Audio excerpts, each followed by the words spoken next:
de recibir la gloria y el honor y el poder, porque tú creaste todas y por tu voluntad existen y fueron creadas.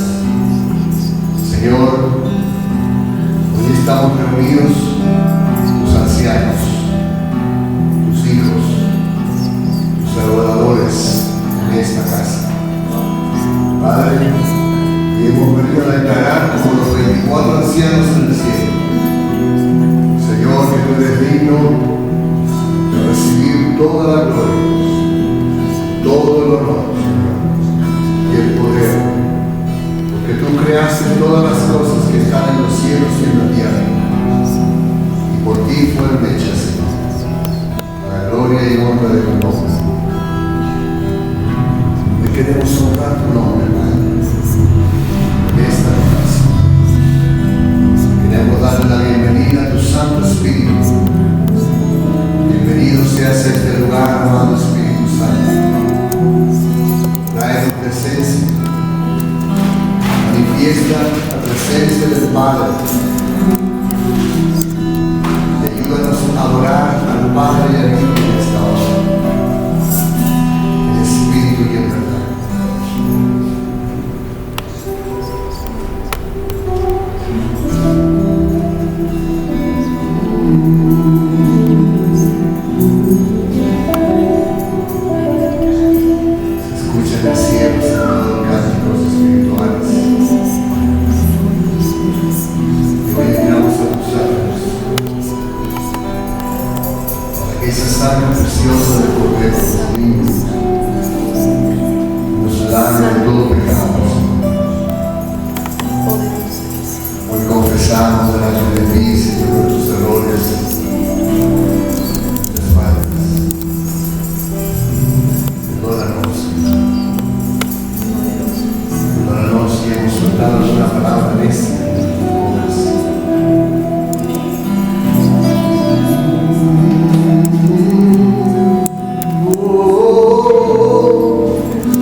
Oh Dios,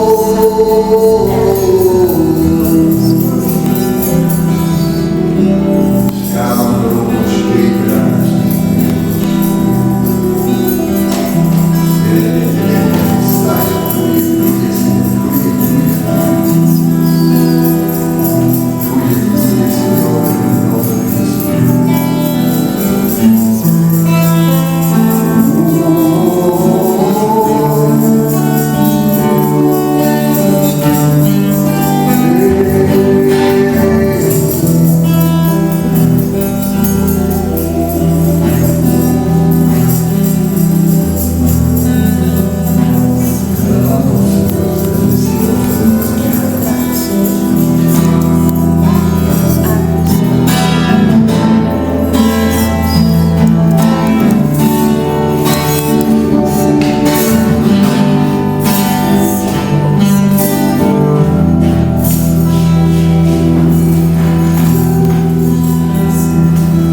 presencia bendita lo cambia todo, Señor, cambia todas las circunstancias.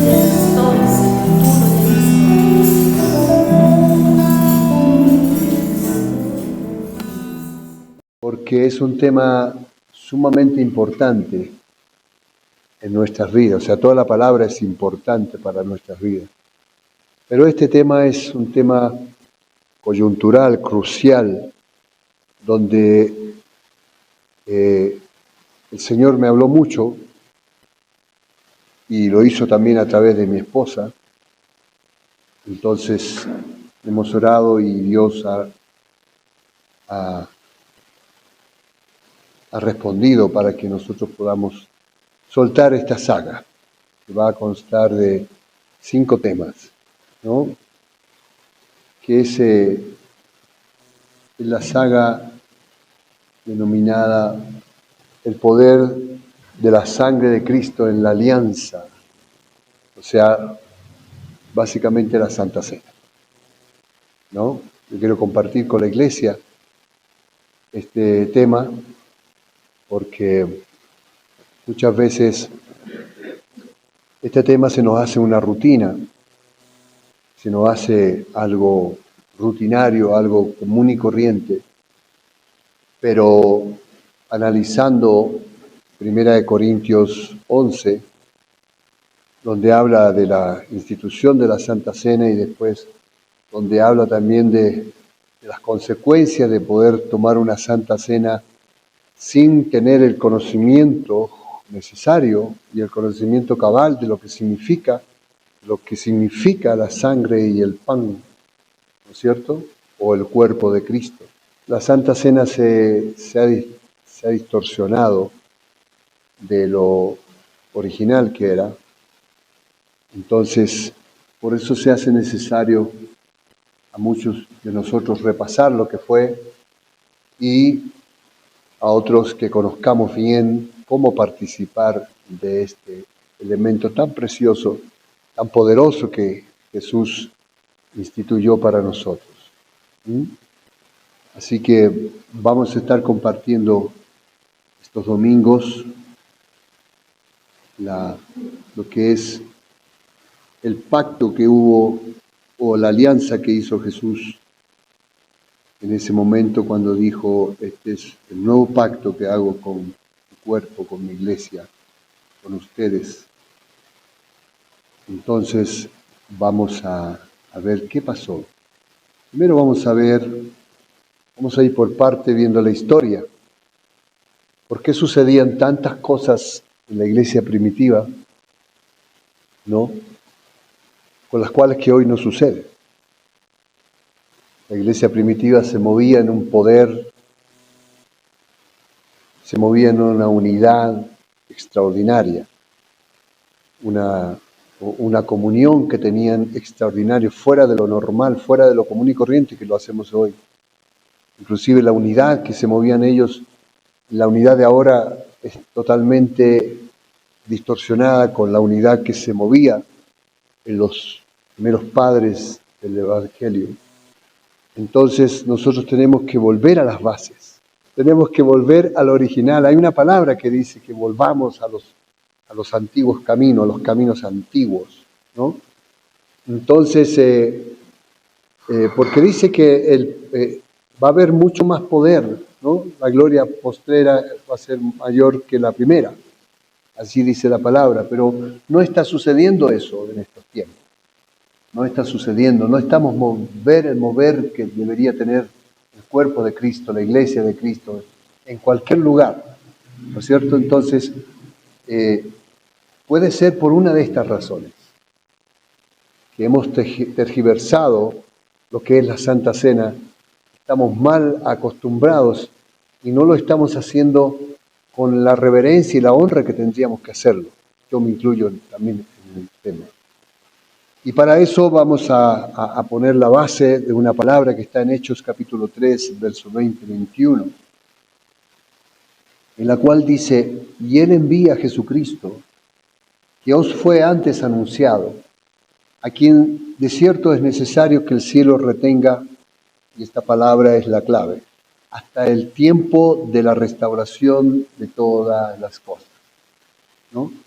De que habló por boca de sus santos profetas, que ha sido desde tiempo antiguo. Aquí dice el tiempo de la restauración de todas las cosas. Se está hablando de una restauración de todas las cosas. Eso quiere decir que las cosas que han pasado están tergiversadas, no están bien restauradas como era al principio, ¿no? Cuando empezó la iglesia primitiva, cuando los padres de la fe murieron, los apóstoles desaparecieron, entonces empezó a haber una mezcla tremenda, ¿no? Con lo de Constantino empezó a mezclarse el paganismo con el cristianismo y se tergiversó todo el evangelio.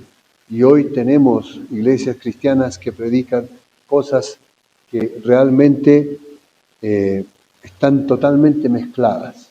Y esa mezcla Jesús la condenó. Esa mezcla les dijo a los fariseos: ustedes hacen sus cosas, tienen su doctrina de hombre, exacto. Han hecho del evangelio la doctrina de hombre y han dejado realmente lo verdadero de la palabra, lo verdadero del evangelio. Entonces todo esto se ha mezclado y hoy estamos viviendo esas consecuencias de esas mezclas, de esas doctrinas que nosotros mismos llamamos doctrina de hombre, ¿no? Por ejemplo, la misma Santa Cena se ha vuelto una doctrina de hombre, ¿no? Se ha vuelto una mezcla, porque vamos a ver en este estudio que vamos a hacer, que vamos a soltar en estas 4 semanas, y en estas 5 que vamos a sellar con 1 Corintios capítulo 11, vamos a ver realmente cómo fue instituida y cuáles son las consecuencias. Dice que las consecuencias son terribles. A mí me hablaba de las consecuencias el Señor esta semana y yo me asusté. Fue movido el temor de Dios sobre mi vida, porque dice: muchos de ustedes están enfermos, muchos de ustedes están débiles y muchos de ustedes han partido. Entonces la cosa no es tan sencilla, la cosa es seria. Entonces no es agarrar un pedazo de pan y un poco de lo que haya, jugo o vino, y tac, listo, ya me fui a la casa. No, es algo más profundo, es algo más serio. Y si nosotros no lo hacemos con el debida honra, el debido respeto y el conocimiento en la palabra de lo que significa la sangre y el cuerpo de Cristo, lo que hizo el Señor Jesús en esa noche con sus discípulos, lo que instituyó, entonces podemos caer en enfermedad, podemos caer en debilidad. Por eso las iglesias están débiles.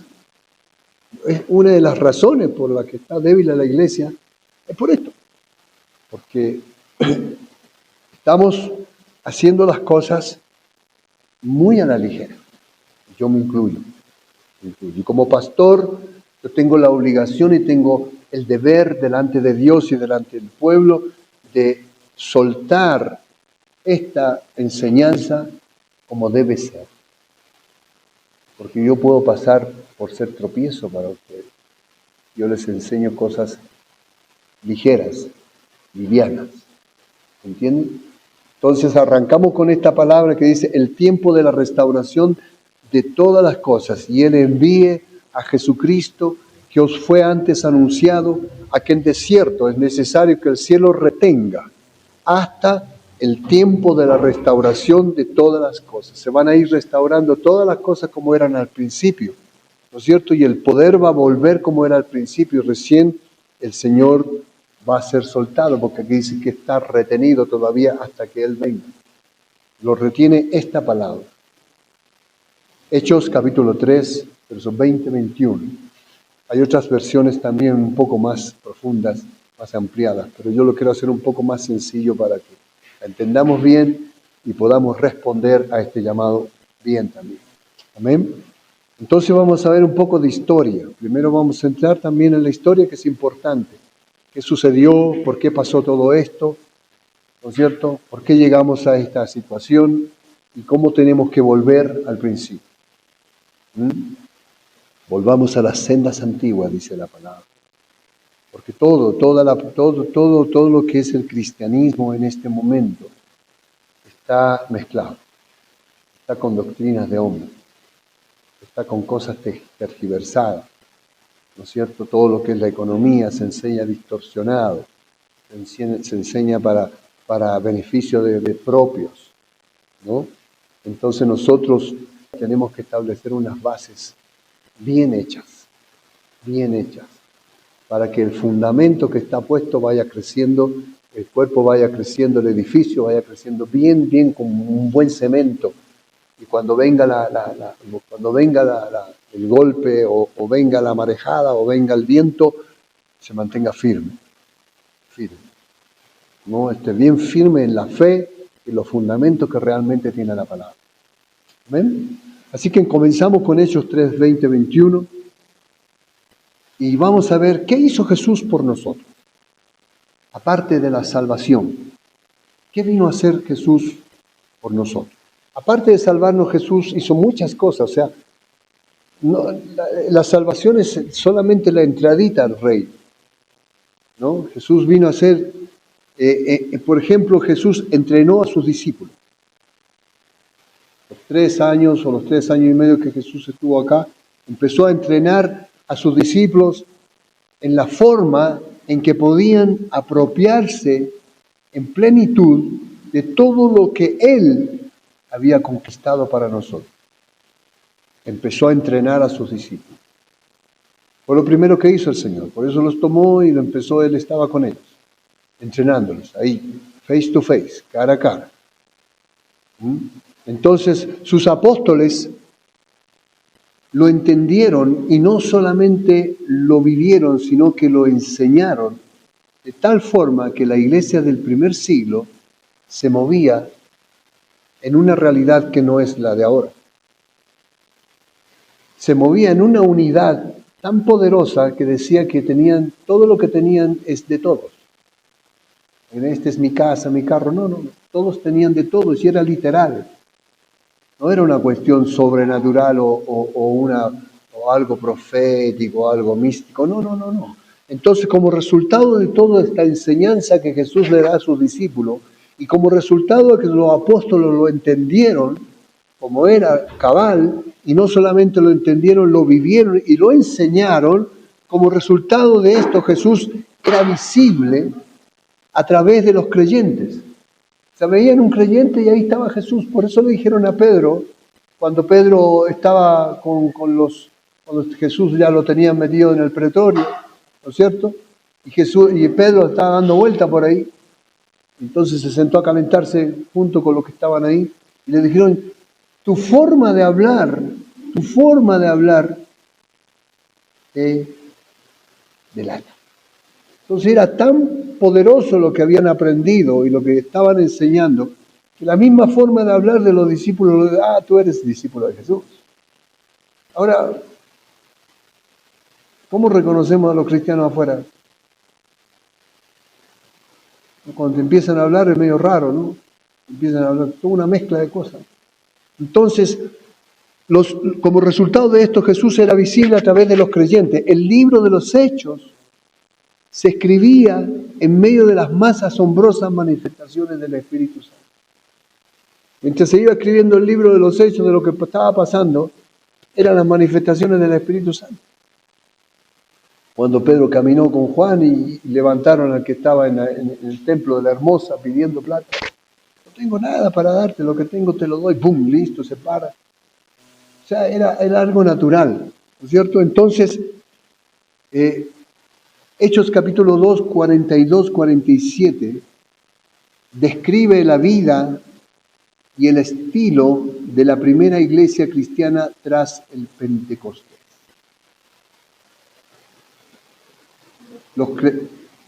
¿Alguien que lo pueda leer? ¿Sí? Pablito, ya, dale.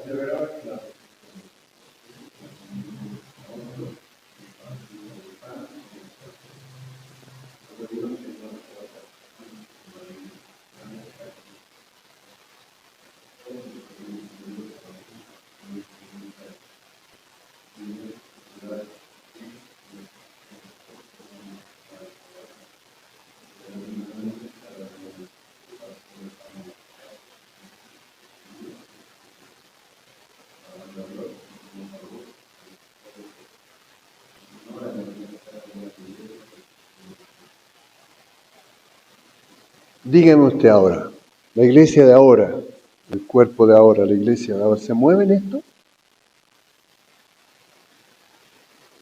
Los creyentes se caracterizaban por su unidad inquebrantable. La devoción a la enseñanza, una generosidad radical para cuidar a los necesitados y un crecimiento numérico constante. O sea, se unían de tal forma que vendían sus cosas y tenían todo de todo y ayudaban realmente de una forma tangible a los que necesitaban. Y no decían ser mío esto ni lo otro. Entonces habían 4 pilares de la comunidad. Primero, enseñaban. Eran fieles a las instrucciones de los apóstoles. Segundo, había una comunión. 2 pilares. Comunión. O sea, compartían la vida íntimamente y se apoyaban los unos a los otros. Después el tercer pilar era un partimiento del pan. Aquí viene la historia de la Santa Cena. Se reunían para celebrar la Cena del Señor y compartían las comidas diarias. Y el otro pilar era la oración. Mantenían una vida de oración constante y unida. ¿Cuál era la llave que conducía a tanto poder? Hechos 2, 42, 46. Dice, y perseveraban en la doctrina de los apóstoles, en la comunión unos con otros, y en el partimiento del pan, y en las oraciones. Y sobrevino temor a toda persona, y muchas maravillas y señales eran hechas por los apóstoles. Una de las cosas que vino cuando los apóstoles empezaron a enseñar esto y las iglesias era el temor de Dios. Hoy, perdido en la iglesia.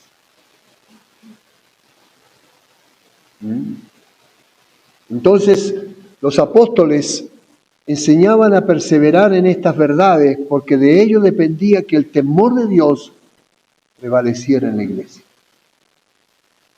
Y si el temor de Dios prevalece en la iglesia, entonces las cosas funcionan. Funcionan en tu familia y funcionan en la iglesia. Porque todo lo que es en la casa, eres en la iglesia. Entonces, estas doctrinas eran las que atraían santidad de Dios en medio de su pueblo, y esto era lo que producía tantas señales y tantos milagros.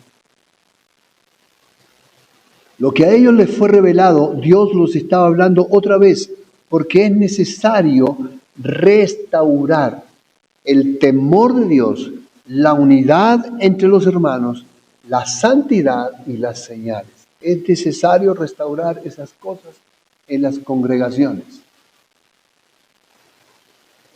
Y a nosotros también es necesario restaurarlas en nuestra congregación. ¿No es cierto? Temor de Dios, unidad entre los hermanos, santidad y las señales. Nos tienen que seguir las señales. Amén. ¿Qué es lo que destruyó esta cuestión? Con las mezclas y todo lo que... ¿Qué se metió? ¿Se metió qué? Un espíritu de religión. El espíritu de religión vino a terminar con lo que los apóstoles seguían enseñando. La iglesia primitiva vivía una realidad espiritual y una dependencia del Espíritu Santo muy poco visto hoy en día.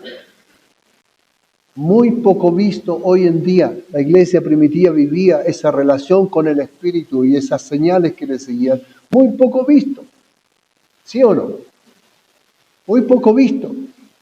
Pero esto fue perdiéndose poco a poco y empezó a entrar lo sutil, lo novedoso y espontáneo que caracteriza la vida escondida en este misterio.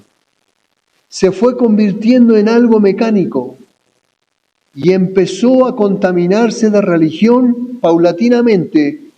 Lo que era vida se convertía en ritual. Y con la muerte de los padres de la iglesia, muchas revelaciones fueron olvidadas y las tradiciones y las formas de los hombres empezaron a cubrir la iglesia como un cáncer. Y esa es nuestra realidad, hermano. Esa es nuestra realidad. Ahora se pelea por llenar las iglesias, pero estas cosas se han perdido y hay que restaurarlas. Vamos a la historia. ¿Qué sucedió? Al morir los padres de la iglesia, esta perdió su espiritualidad. Dejó de depender en el Espíritu Santo como única fuente sobrenatural de todo conocimiento divino y empezó a depender de los hombres y sus tradiciones. Por eso que Jesús fue muy claro con los fariseos cuando le dijo: ustedes viven de sus tradiciones. Han apagado los mandamientos de Dios por sus tradiciones. Creo que, no sé, no tengo el conocimiento cabal de cuántas cosas más agregaron los fariseos y cuántas cosas más agregaron a la ley. ¿Entienden? Y les decía Jesús: ustedes han hecho imposible entrar a los cielos por tus tradiciones, por tus costumbres. Has hecho imposible que una prostituta o un, qué sé yo, o un pecador pueda entrar en los cielos por tus costumbres, por tus tradiciones de hombre. La escasez de escritos apostólicos, hermanos, y antiguos testamentarios, por la obvia falta de imprenta en ese tiempo, produjo que los religiosos de aquel tiempo hicieran de ella un sistema ritualista. Empezaron a hacer ritualista. Entonces, más adelante, sería contaminada en el siglo IX por el Imperio Romano. El emperador Constantino haría un sincretismo entre el paganismo romano y el cristianismo. Se está dando cuenta de cómo fue sufriendo la contaminación, cómo fue degenerando, valga la palabra, lo original de la Santa Cena, ¿no? Después que el siglo IX empezara la primera gran discordia sobre el asunto de la comunión, ahí empezaron a pelearse cómo era el tema de la comunión, o sea, de la Santa Cena. Desgraciadamente, esta sucede en medio de un oscuranterismo muy acentuado de la época, en el que la magia y la superstición cobraban gran auge y éstas se infiltraban en el seno de la iglesia. ¿Se está entendiendo, no? ¿Sí? Un hombre, un teólogo de ese tiempo llamado Radertus, introduce el misterio y la sobrenaturalidad de su época y trajo a Roma la teoría de la transustanciación. ¿Qué significa eso? Él enseñó que cuando las palabras de la Eucaristía eran pronunciadas, los elementos eran literalmente cambiados en el cuerpo y en la sangre de Cristo. ¿Se entiende? Después, transustanciación. Después Radertus fue radicalmente opuesto a Ratramus, que era otro teólogo. Ratramus, quien mantenía la posición agustiniana de que la presencia del Señor en la Santa Cena era meramente espiritual. Este otro no, que los elementos realmente eran espirituales, estaban ahí. Entonces, tras de mucha oposición, la transustanciación se volvió oficial en el Cuarto Consejo de 1215 y la teología de San Agustín perdió la batalla.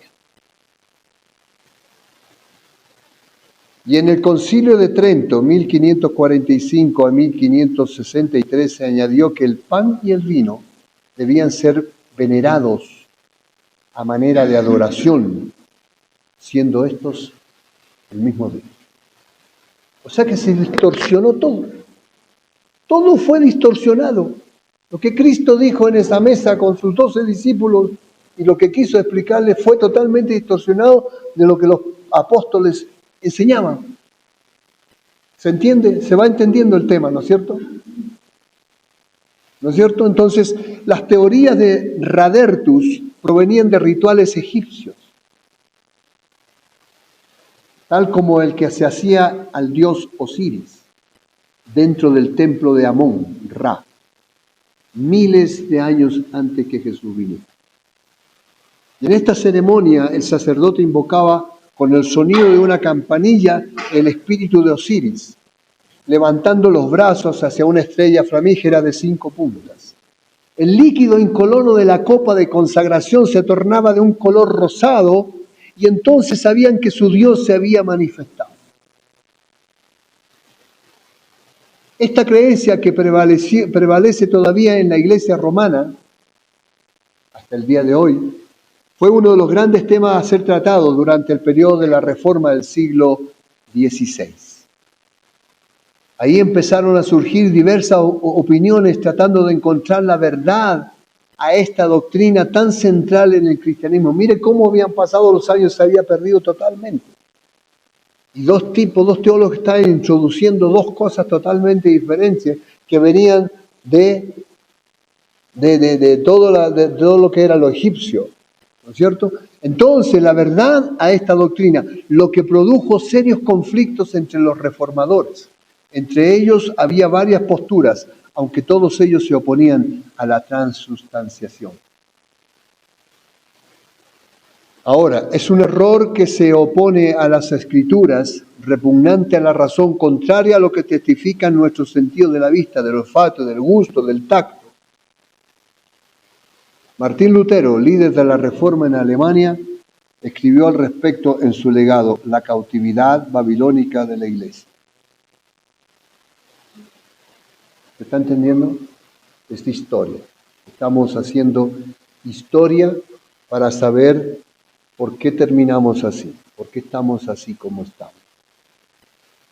Esta es el primer parte de esta saga, para que al final de esta saga podamos entender y tomar el pan y tomar la copa y realmente saber qué está sucediendo cuando yo como, cuando yo bebo. ¿Está bien? En 1524 Lutero empieza su ataque, combatiendo la transustanciación y el sacrificio del altar basado en las Sagradas Escrituras que establece. Pero estando ya presente Cristo como sumo sacerdote de los bienes venideros, por el más amplio y más perfecto tabernáculo, no hecho de manos, es decir, no de esta creación y no por sangre de machos cabríos y de becerros, sino por su propia sangre, entró una vez para siempre en el lugar santísimo, habiendo obtenido eterna redención. Hebreos capítulo 9, verso 11 al 12. Aunque se mantuvo en firme oposición ante esas doctrinas, siempre sostuvo, al igual que San Agustín, que durante la comunión del creyente reciba en forma verdadera el cuerpo y la sangre de Cristo. Ahora, entre los contemporáneos de Lutero, aparece un alemán, Zwingli, quien dirigiera parte de la reforma en Suiza.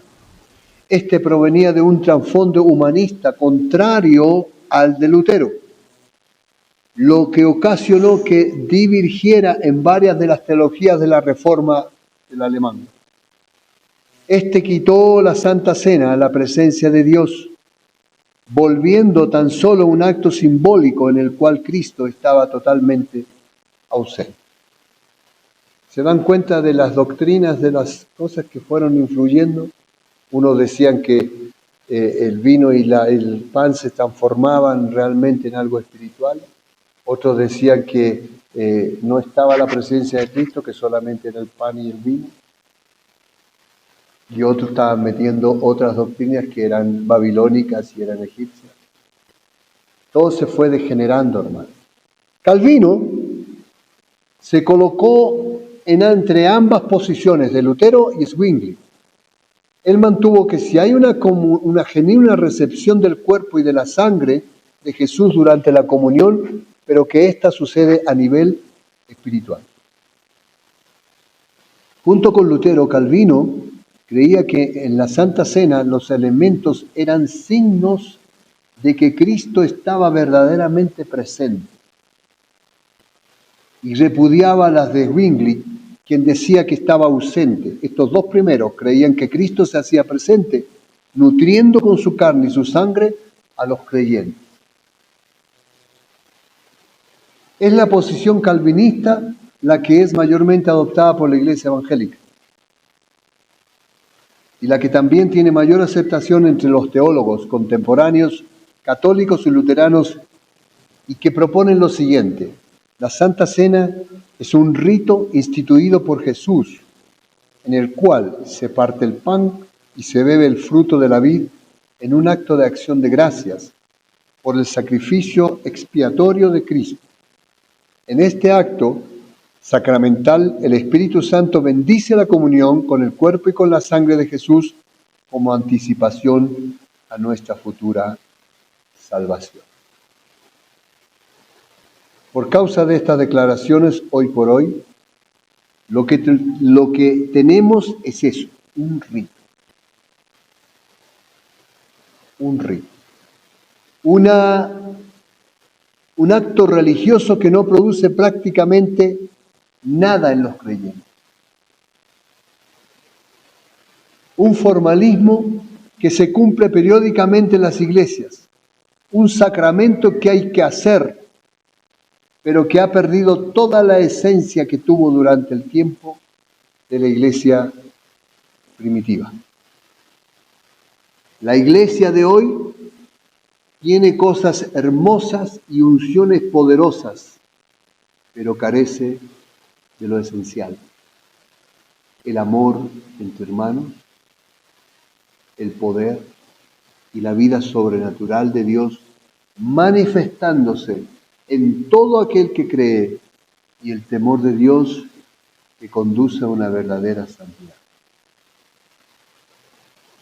Sin estas tres cosas, somos tan solo címbalos que resuenan, nubes sin agua, llevados de aquí para allá. Somos hermosa fachada de una estructura vacía. El sonido que sale de la iglesia de hoy genera un sonido ambiguo. Predicamos que tenemos que encontrar una relación personal con Cristo, pero la gran mayoría tiene tan solo un concepto mental de Él. Y en realidad no lo conoce. Predicamos de su gran amor y de su gran poder, y la iglesia está fragmentada y dividida por todos los lados en la tierra, llena de chismes, llena de destrucción, falsos profetas, falsas iglesias, los unos contra los otros, llena de gente enferma, gente endeudada y en su mayor parte en escasez financiera. Predicando que le amamos, pero para una gran parte de los creyentes no es importante cumplir con sus mandamientos, siendo que Él dijo: el que me ama hace mis mandamientos. ¿Por qué? Es la pregunta. ¿Por qué, si aparentemente lo tenemos todo, o en realidad no le tenemos? o no tenemos nada.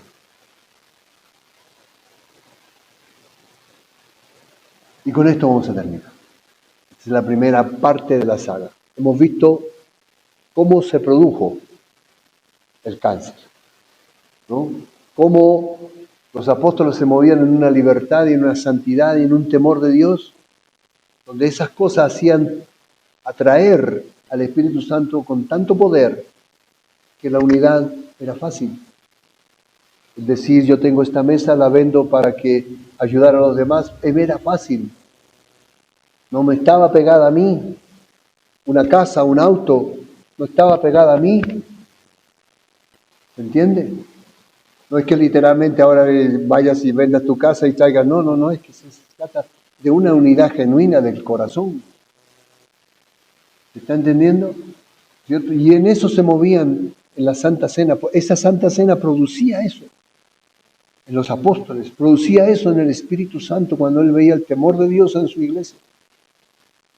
Y todas estas cosas, este cáncer que se empezó a meter, todo eso terminó en la iglesia que es ahora. La iglesia primitiva caminó en un amor inefable de los unos por los otros. En Jerusalén llegaron a ser de una misma alma y un mismo sentir, al punto que tenían en común todas las cosas. Todas las cosas. Vivieron un poder que sorprendía a todos. Los reyes, los gobernantes les temían por el poder que se movía. Era irrefutable la sobrenaturalidad de Dios que se manifestaba entre ellos y a través de ellos. El temor de Dios los sostenía en una vida maravillosamente santa. Por causa de esto, los cielos se manifestaron en medio de ellos. Por causa de eso, Esteban, cuando lo estaban apedreando, miró y se abrió el cielo y estaba sentado Jesús a la diestra del Señor. Y los otros, ¿qué hacían? Les comían los dientes, le apretaban los dientes por lo que estaba pasando, por lo que estaba sucediendo. Entonces, el temor de Dios los sostenía a esta gente. Una vida maravillosamente santa. Por causa de esto, los cielos se manifestaban en medio de ellos. Venían ángeles. Eran arrebatados de un lugar a otro. ¿Cómo se podía explicar que el Señor le dijo a Felipe, allégate a este etíope que iba? Y él lo llevó, lo transportó, lo puso al lado del etíope, habló con él, le predicó, porque el etíope iba leyendo a Isaías o a Jeremías o a Isaías, uno de los libros antiguos, iba leyendo tranquilamente porque él iba contento leyendo, y él se puso y le predicó a Jesús. Y le dijo, ahí hay un pocito de agua, ¿puedo bautizar? No hay problema. Ahora tanto lío que hacemos para el bautismo. No, 3 meses para una doctrina bautismal. ¿Me entienden? Porque se han metido esas cosas. Se han metido toda esa. Y los ángeles lo agarraban y lo transportaban a Felipe. Terminaste tu misión, ya, ven para acá. No, la micro, el colectivo, no había, ven, yo te llevo. ¿Me entiendes? Y no es fantasía. No es una cuestión, no, era una realidad que ellos estaban viviendo. Se manifestaba en medio de ellos. Eran arrebatados de un lugar a otro y vieron milagros extraordinarios. El sonido que producían era verdadero, vivían lo que hablaban y eso afectó al mundo entero hasta el día de hoy. ¿Cuántos de nosotros vivimos lo que hablamos? La razón de ellos llegar a ese nivel es que entendieron el poder de la Santa Cena. Por eso se llama Santa Cena. Si no, Jesús hubiera dicho, vamos a cenar, muchachos. Comeremos un pedacito de pan y un poquito de vino y sellaremos este momento porque yo me voy a morir y voy a resucitar. Una cenita nomás, ¿no? Esto es una Santa Cena. No se le puso el nombre de Santa Cena por casualidad, porque detrás de eso hay algo poderosísimo. que nosotros tenemos que vivirlo, descubrir, y cuando lo vivamos, lo descubramos, vamos a empezar a vivir cosas sobrenaturales que nos van a sorprender a nosotros mismos. La Santa Cena en una forma viva, la vivían en una forma viva y poderosa, no como un rito, sino como la unión íntima y reveladora del Espíritu de Cristo con el Espíritu del hombre. Esa era la revelación. El Espíritu de Cristo con el Espíritu del hombre. Ellos vivían eso. Lo vivían todos los días, todos los días.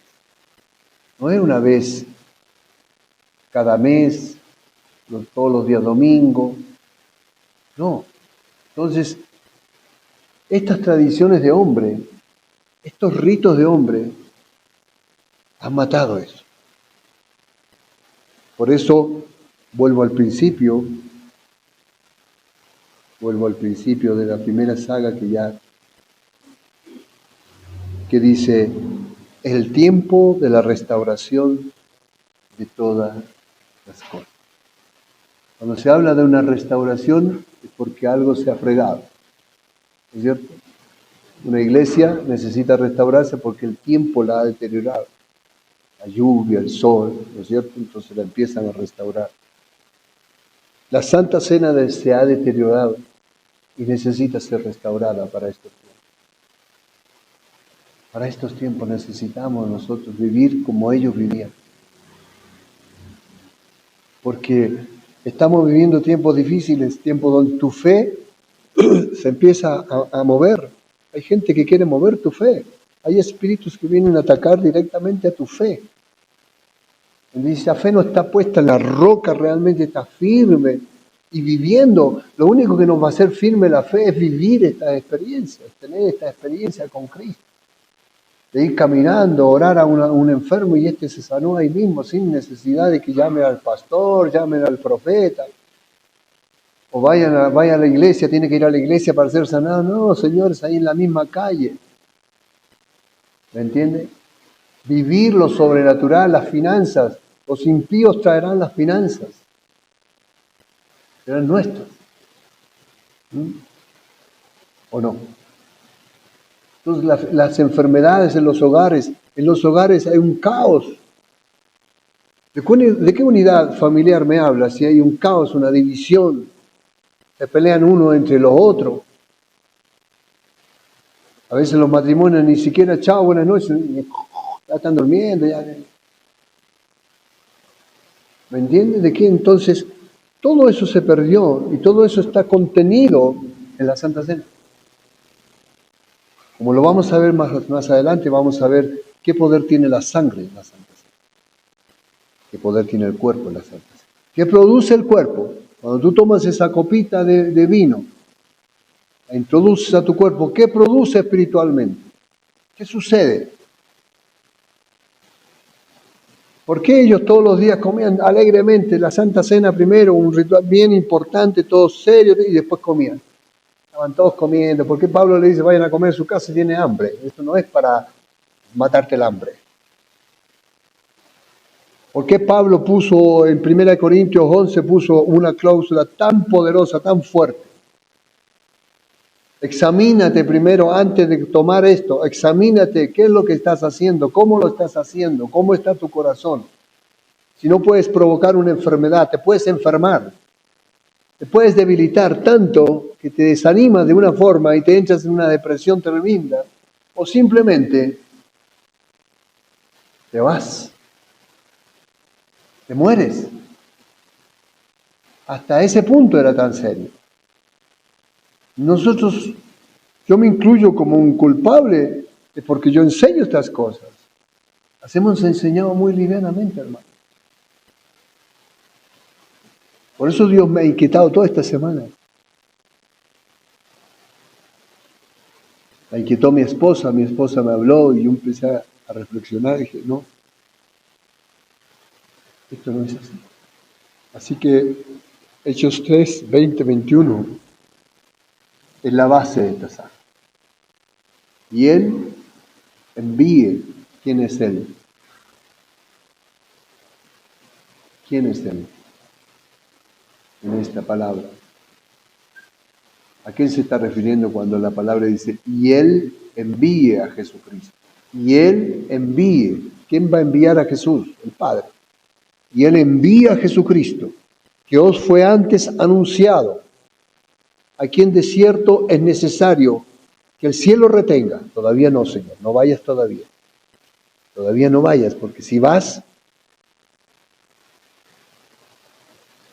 se acabó todo. Entonces, lo retienen ahí. El Padre lo retiene. Para hijo, tranquilo. Ahí, ¿hasta qué? Hasta que el tiempo de la restauración de todas las cosas, de las cuales los profetas, santos profetas, hablaron en tiempos antiguos. Los apóstoles eran profetas también.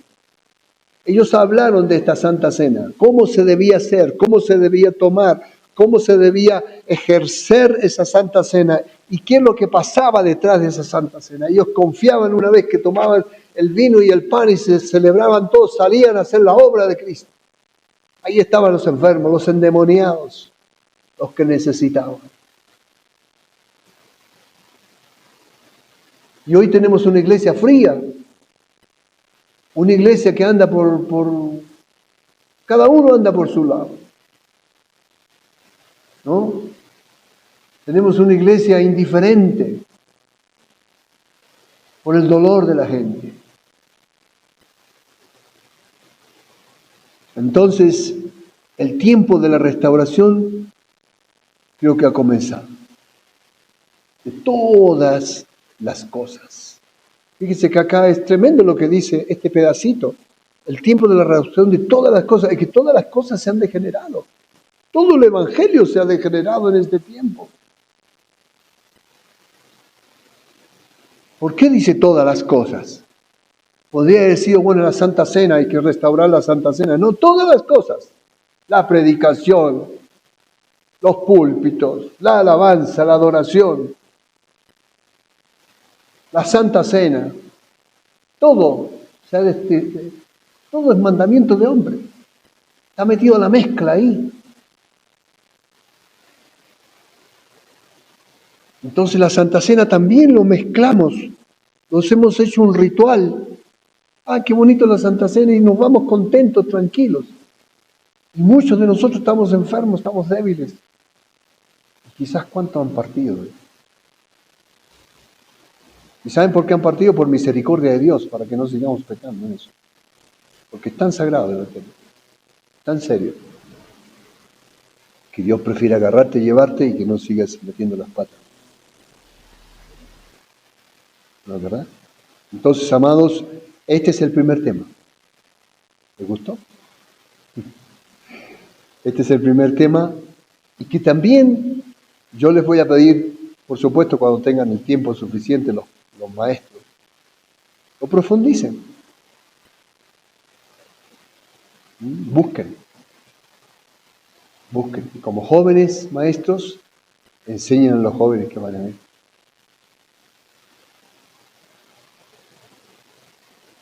Necesitamos movernos en el poder del Espíritu. Y esto no es que se necesite mover los profetas, esos profetas allá que ya están allá arriba en el corazón de Dios, ahí sentados. No. Esto se tiene que mover como dice la palabra. Prodigios y milagros nos tienen que acompañar. Santidad nos tiene que acompañar. Entonces no podemos seguir en la misma, porque ya el tiempo de la restauración de todas las cosas. Es necesario que el cielo retenga hasta el tiempo, y si nosotros estamos hablando estas cosas para restaurar parte de la palabra que es la Santa Cena, entonces quiere decir que Cristo viene pronto. Porque ya pronto se va a restaurar la verdadera predicación, pronto se va a restaurar el verdadero adoración, y ya Cristo viene. Entonces, yo creo que esta saga viene con tanto poder, con tanta unción que si no la agarramos, y para los que me están escuchando también. Amén. Vamos a dar gracias al Señor, esta va a ser, creo que terminamos bien.